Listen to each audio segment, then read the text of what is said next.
The M1 Max right now is running for about $900 to $1,000 used with 64 GB of RAM and then the 10-core CPU with the 32-core GPU. And the M1 Max, when it first came out, it was like nothing else. It was the best thing that Apple could make, and it made heads run around, and we were astonished with the results that it gave us, and that was 5 years ago. However, does it hold up today in 2026 as we are just getting into this new year?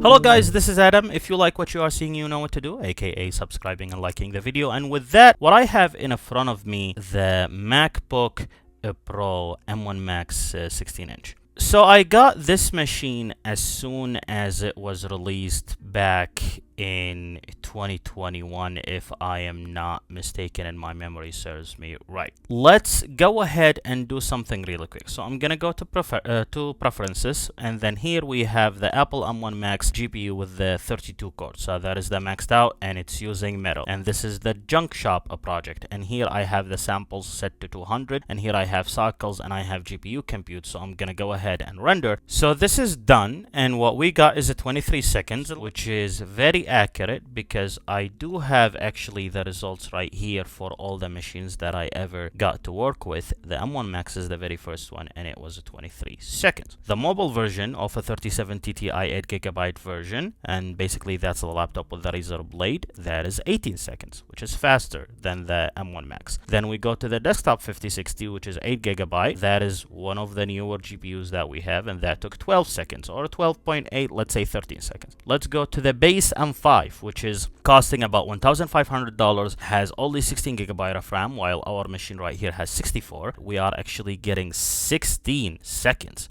So the difference is wild because we are going from a 23 to 16 seconds right here, which means this is actually faster than that. So you're getting a very decent jump in performance. And then if we go to the M4, and then the M4 is a fabless M4 MacBook Air, doing better than the M1 Max, which has only 23 seconds. The 3050 is doing 27 seconds. And here for the Snapdragon X Plus for the laptop, through using OpenGL, we are getting 1 minute and 13 seconds, so that's out of the comparison. And then here at the very end, we have a 3090 Ti, 24GB, and it's the desktop version, and then it's taking 11 seconds, which is smoking everything out of the water. With these results, we can see that M1 Max is actually not holding up as of a 2025 or a 2026, since we are just getting into that year. And it's actually sad because this machine is my main machine and I loved it. And we're gonna go ahead and then maybe reduce the sample count to 50 and then render again. In a general sense, we are using a blender. We wanna see how this is holding up,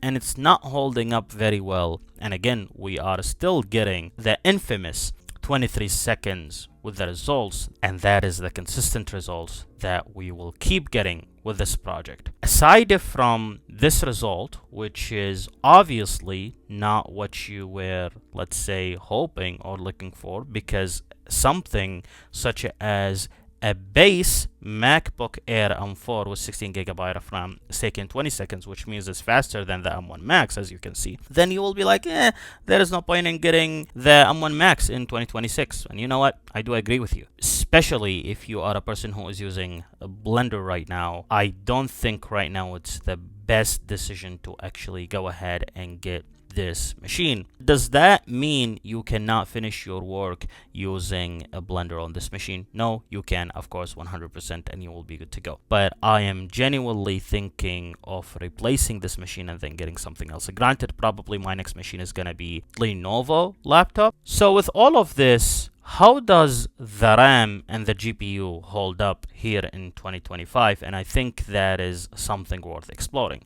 So we're gonna go ahead over here. As you can see, for the CPU, we do have everything running, and here is a blender, and it's saying the kind is Apple. That means it's supported by Apple. But let's go to the memory. We do have memory use 41GB. Now again, keep in mind, I do have a browser open, I am recording the screen as well, I do have VLC open, and then I do have a blender open here as well. Beside the point, in terms of a swap memory, we are using about 6GB, and in terms of cached, we are using 12GB. With cache, simply that is saying saying, hey, there are some software the operating system is anticipating that I will be using. If you need a more detailed breakdown of what cached means and such, there is a video on the channel that I went into full breakdown. For that, I want to do a bottleneck where I am having the CPU and then the GPU both render at the same time. We're going to go to edit, we're going to go to preferences, the M1 Max, the CPU, and then the GPU as well, both at the same time. And then here I'm going to leave it as GPU compute, but actually it's going to use both. And I'm going to go ahead and have it render. Now, I do not care how long this will take or what the performance is. This is just to stress test what we are having. And based on that, we can come here with the memory blender above is taking 9 gigabytes. Right now the CPU is going bazinga and all the cores are working as they should, full power, full throttle as they need to be. And then we can see the GPU is actually being pushed to the limit as well. We are recording at the screen at the same time, and here we can see that the memory used at 50 gigabytes. Now I am putting a lot of pressure on the memory, and I want to see how would the memory operate when we are using it for RAM and actually using it for the GPU. How does that perform? As it seems, the memory is chilling right here. There is no pressure on it at all, because even the cache files, which is 12 gigabytes, that's still something we do have access to. So it's really not doing that much of work because we still have about 12 gigabytes that we have access to. Now, when I did this same test on the M5 MacBook Pro with 16 gigabyte of RAM, we actually got into a memory issue where 16 gigabyte of RAM is not enough. This is where this machine actually does play a role, and it might make more sense than a 16 gigabyte Pro M5, because you will not have any pressure on the memory because you have 64 gigabyte of memory, and then you will be good to go. Even though the CPU is being exhausted to the end, and as you can see, the GPU is being exhausted to the end as well. And here a Blender is taking 8 gigabyte by itself, and then you have YouTube is taking about 2 gigabytes, and then there is the Safari graphic media is taking about 1 gigabyte point. So let's see the MLT compiler service, how much it's taking, and it's taking about 100 megabytes, so it's not the biggest thing to be worried about. And honestly, that's a good sign. That means the pressure is not a lot. Let's go ahead and do the same test. So we're gonna go to preferences, and we're gonna only have the CPU. Again, we do not care how much time this will take. This is basically just stressing the machine just to see after 5 years, can it really hold up with the new demanding projects that we might be working with. We can see that the GPU is not being used because we are not using it, so basically it's relaxing. The CPU, you can see it going bazinga, and everything is going to the max. And here we can see all the cores, whether they were efficiency cores or performance cores, they are all out in terms of how they are working. However, I will note one thing in terms of that in comparison to the M5 or the M4, for example. With the M4 we actually have 4 efficiency cores instead of 2, and here we have 2 efficiency cores with 8 performance cores. Now, does that mean one is better than the other? Not necessarily. The machine is definitely showing its age in terms of the CPU and the GPU. They are definitely telling us a story. We predicted a machine that is 5 years old. It's barely chugging through with whatever it has. However, I think the only redeeming factor for a machine like this is the memory and how much memory you have, which is the 64 gigabyte of RAM. That means it's chilling. But imagine the M5 Max, whenever that comes out, and you have a 64 gigabyte of RAM, how the performance would be and how these graphs would look by then. I think they would definitely look much better than what we are having right here. If you have something that would push the CPU, it would push the CPU. Now, does that mean that the computer is dying? No, not necessarily, but you can see that the efficiency cores, they have a lot of red in them. So I'm gonna go ahead and in that, I want to transfer this conversation to something like the Epic game launcher, which is basically Unreal Engine 5. And that's what I wanted to show you. As soon as you open it, Unreal Engine editor service quit unexpectedly. For some reason, any device that is M1, whether that's M1, M1 Pro, or M1 Max, Unreal Engine always crashes and always have issues. And I think even with the development of the new devices, Epic simply abandoned the M1 as a whole, because you will not have this issue with the M2, you will not have this issue with the M3, and you will not have this issue with the M4, and you are definitely not having it with the M5. And if you want to prove, go scroll through the channel and see my breakdown of the M2, the M3, and the M4 and the M5 for Unreal Engine. We will not be having these issues that we are seeing right here. However, we're gonna go ahead and run the 5.4 and we will see how it would work.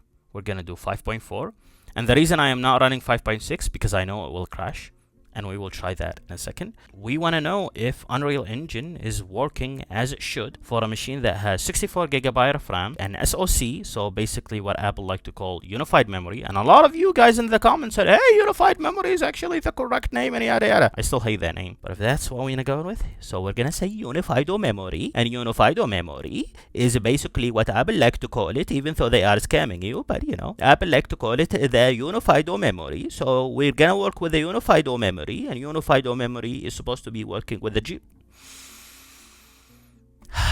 with the GPU and the CPU. I did not even finish my sentence.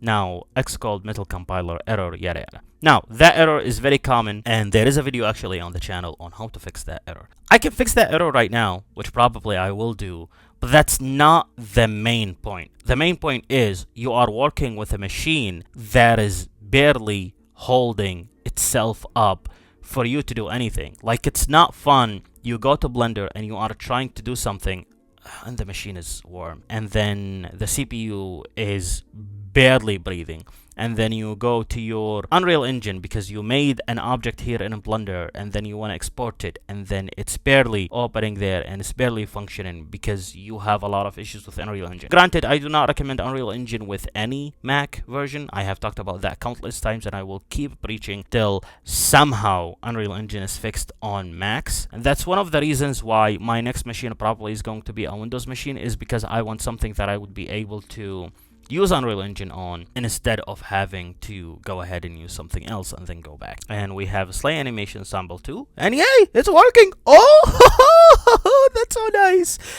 But again, you should not be struggling like this just to get your work done. So Unreal Engine decided to open. Do you see the hot mess that we are at? Now, I will say this, if you are a person who is working with code only and all what you do is nothing that is graphically intensive or 3D related, then sure, go for it. But if you are doing anything that is 3D related, wow, has crashed. I think I made my point.